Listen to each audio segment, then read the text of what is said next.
Hello, everyone. My name is Lola, and I am constantly embarrassed. I'm constantly embarrassed all the time, every day of my life, it seems at this point.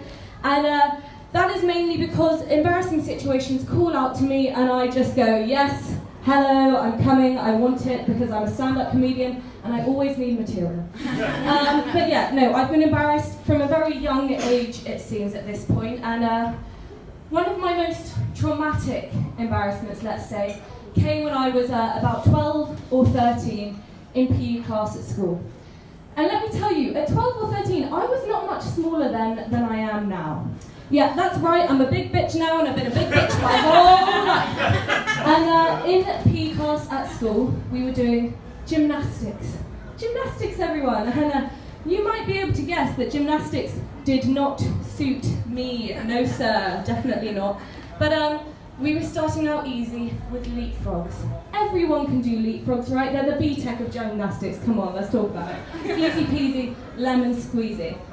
So my whole class paired up together, and I paired up with my best friend Monica. And let me tell you, Monica is definitely not a big bitch. No. She's in fact a very small bitch with very, very weak bones. But we paired up, we had to do it, so she leapfrogs over me, all is fine, because I'm a tank of a woman, let's be honest. And she bends down for me to leapfrog over her. I'm scared, I don't want to break her back, but it's got to be done. And that's when my teacher steps in and stops me. Thank you, Mr. Richards. He was obviously also concerned, thank the Lord.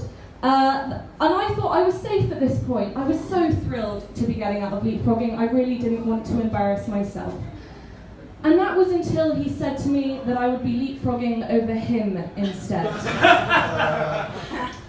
For some context here, Mr. Richards was about 6'2" and maybe the most stacked man I have ever seen in my real life.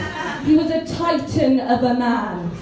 But I had to do it, I couldn't back out, I was in front of my whole class. So he bends down in front of me, I, get in position, I prepare, I start running, I plant my hands, I leap, but I don't leap quite far enough.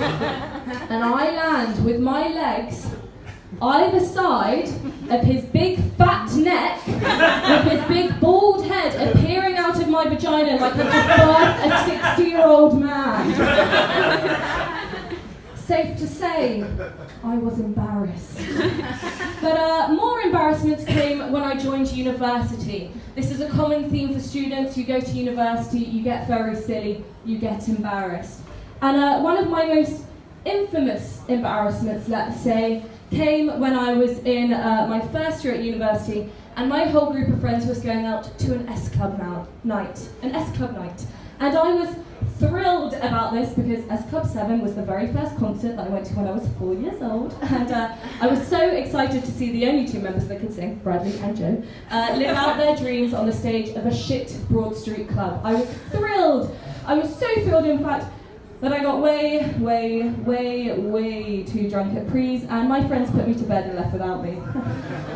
Great, so happy about that. But yeah, so I got put to bed, and I don't really remember anything past this point. But the next thing that my friends know is they get a message on the group chat from me that simply says, "Help, I flooded my room." And the next thing I know is waking up naked and afraid at 4 a.m. on the absolute puddle of my carpet that is my uni hall's room. It was drenched, people, like not a little bit flooded, fucking flooded. And I was on the top floor of student halls as well, so that poor bastard below me had a rough year. But yeah, so we were a bit concerned as to how this happened. And what we think happened is this. So I had a very poor habit of showering drunk. And it's not always the worst thing, but let me tell you, it's definitely not the best thing. And I was really drunk. I was in fact too drunk to stand, so I decided to shower sitting down, and then shortly after passed out. And what I didn't realise was that where I was sitting, my bum cheek was blocking the plug hole. And the water just slowly continued to rise up and rise up, and the pressure of it forced the shower door open and came out, taking me with it, where I was left naked and drunk and hardly alive at this point, lying on the floor of my student hall at 4 a.m. And then I had to explain to my friends why my room smelled like damp farts for about 2 weeks while I sat with a hairdryer in each hand just slowly drying the carpet. Stillness. Safe to say, I was embarrassed, people. But embarrassment doesn't just happen at university, no. It's a 365-day personality trait, people. And it happens at home as well during the holidays. And one Christmas holiday, I was at home, family time, you know. And it was late at night, I went to the toilet, had a good time, you know the drill. And oh no, I'm bleeding from my arsehole. And this was quite concerning to me because it wasn't like you've done a poo that's a bit too big and you've torn something. No. This was blood from the inside of me coming out through the bum. And so I did what any sane person would do. I went to my bedroom, stood in front of the mirror, took my trousers down, got the phone torch out, spread the cheeks. And let me tell you, no matter how hard you try, you can't look at your own anus. It's just not physically possible, people. So I went to my last resort. I walked upstairs, my parents were in bed, and I said, "Mum, can you have a look at my bum?"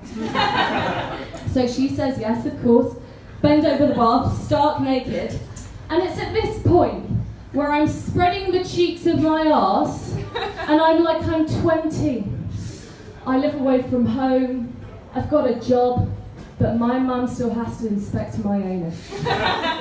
Safe to say, I was embarrassed. But this still isn't my most embarrassing story, no. My most embarrassing story came about 1.5 years ago when I was living in a student house and there were 6 of us in this house.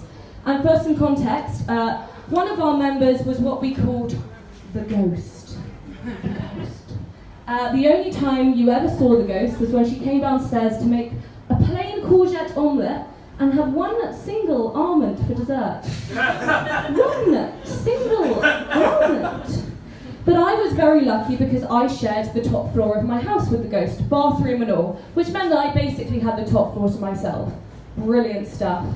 But the problem arose one day when my housemate on the middle floor of the house smelled something rather shitty coming from outside of his window. So we all investigated, and there was in fact a peculiar substance all over the roof. So I donned the hazmat costume that I bought for a Freshers' Week costume in first year. All of my housemates grabbed broom handles and sticks, and we all start trying to poke this substance off the roof. It was at that moment that I spied the broken pipe coming down from the top floor bathroom. The bathroom that only I used. It was my shit. My actual shit was all over the roof, and I was standing there with my best friends watching them poke at it with sticks. There were videos that were shared, there were photos, but worst of all, there are memories. Safe to say, I was embarrassed. Thank you everybody, good night!